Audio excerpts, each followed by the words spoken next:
Aile karşılıklı birbirine muhtaç olan, birbirine dayanan ve güvenen yuvadır aile. Muhterem kardeşlerim, namazlarımızı ailece, cemaatle kıldığımız zaman onun zevkini, tadını, ruhunu ayrı anlarız. Dolayısıyla bu çerçeveden baktığımız zaman aslında aile toplumun özüdür, özetidir, hulasasıdır.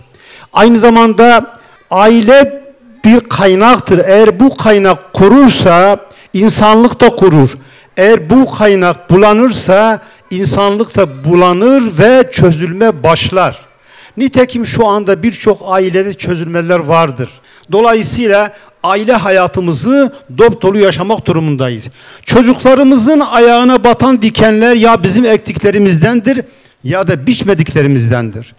Bu sözün muhatabı öğretmenler, yani bizler ve ailelerdir. Dolayısıyla mazeret söz konusu olamaz. Çocuklarımıza gözümüz gibi bakmak, maddi ve manevi yönde yetişmeleri noktasında çaba sarf etmek durumundayız diyoruz. Günde 5 vakit namaz kılmak, akıllı ve buluğ çağına eren kadın erkek her Müslüman için farzdır. Yüce Rabbimiz Kur'an-ı Kerim'de ailenize namazı emret, kendin de namaz kılmaya devam et. Müslüman şefkat ve merhametle, tatlı dil ve güle yüzle namazı ailesine sevdirmek durumundadır. Peygamber Efendimiz sallallahu aleyhi ve sellemin buyurduğu üzere namaz dinimizin direği, gözümüzün nuru, gönlümüzün sururu ve cennetimizin anahtarıdır diyoruz.